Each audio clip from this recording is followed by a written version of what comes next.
We think of Earth as geologically alive, with its rumbling volcanoes and shifting continents. But these forces are not unique to us.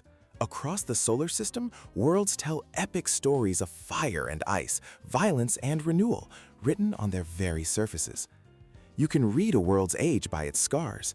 A heavily cratered face, like Mercury's, tells a story of ancient bombardment, a surface that hasn't changed much in 4 billion years.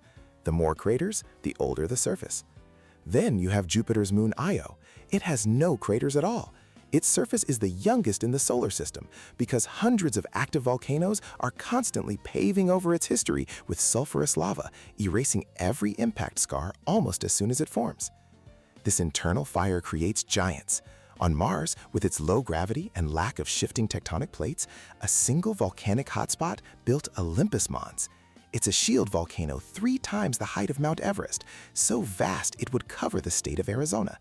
The volcano just sat in one place for billions of years, growing larger with every eruption. But heat doesn't always come from within.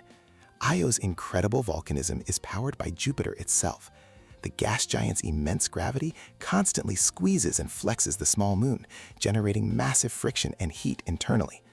This tidal heating makes Io the most volcanically active body we know. And farther out, on moons like Saturn's Enceladus, the same process drives cryovolcanism, geysers of water and ice erupting into space from a hidden subsurface ocean. From giant mountains of rock to geysers of ice, every feature tells a story. Planetary geology is the art of reading these stories, of understanding the immense forces that shape worlds, both from the violence of space and the restless energy deep within.